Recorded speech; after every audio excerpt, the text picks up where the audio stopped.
Hey everyone, it's Matt with FM Live episode, and today we're going to how to adjust latches for the soft and hard tops. I've taken a couple out of the At this time, this procedure you can do in the car, so you don't have to have the latch outside. To access the turnbuckle, you'll want to open the latch like that, all the way forward, and there'll be a small plastic retainer for the latch, the turnbuckle itself. Push forward so that you don't break it, and that gains you access to the turnbuckle. At this time, you can move the turnbuckle, usually by hand. If not, a 10mm wrench will help you with this.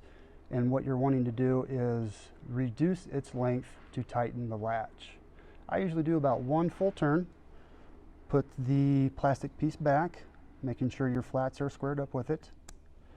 Go ahead and latch it on the car, and you want a nice snug but not too firm closure.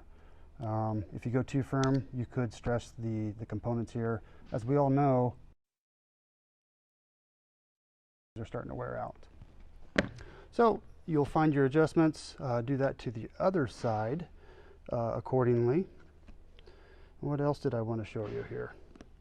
There's one more option for the hard tops. If I can figure out how to close this. For the hard tops, on the Frankenstein bolts out the rear deck, we can come over here to this nice shiny red. To access this, there'll be a small Phillips screw right here. Remove it. You can push the latch out of your way, and what you're wanting to do is loosen these two bolts and move this latch plate forward.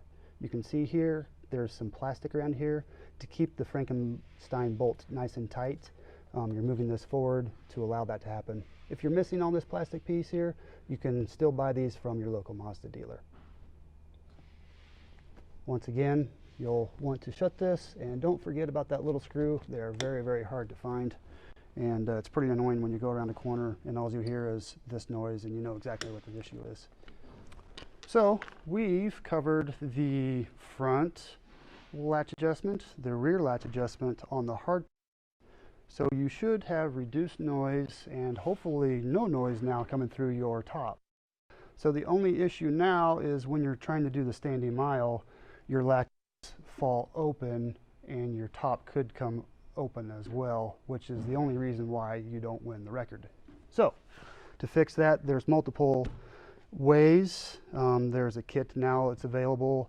I'm not sure who the provider is, but you can replace the complete thumb tab with another mechanism to build the block back up. So pretty much what the issue is, this is my personal car, is with the thumb tab up, it simply doesn't grab the latch mechanism and stop it. Like this one, premium shape, thumb tabs all the way up, and hey look, you're starting to get closer to that world record now because you're not distracted. So my little backyard fix for this is you flip this over, there'll be a circlip here. I've already removed it because, well, you know how things go with circlips. They always get lost. There'll be an internal spring. Remove this so you can gain access to your thumb piece. And what you're wanting to do is reduce this area here, which will allow the thumb plate to rotate, and then your latch will catch it once again.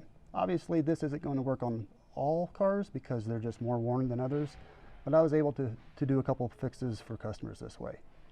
So you're able to cut this edge, keeping in mind you want to leave some meat on there so it actually functions properly. Install it all back together, and then there'll be no more excuses for not winning the championship in the mile race. So Kyle, do we have any questions on how to adjust latches? There's no questions yet, but I'm wondering if you should cover the nipple caps.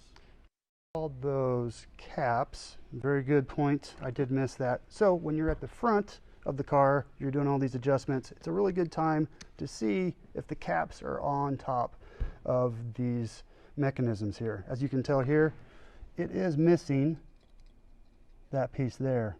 this is a pretty known problem, and we actually have these parts in stock for the NAs on our website.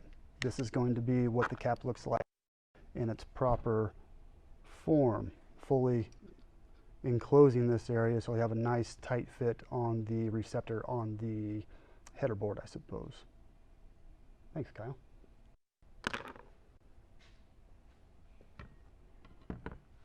Well, I think you answered all the questions. Oh, none are coming in. Another excellent presentation. So guys, if you do have any questions, if I missed something like the shock or like the tops Kyle talked about, please put those in the space below, and we can answer those at a later date. Thank you for watching. At 2 o'clock to go over something else. Thanks so much for watching. See you later.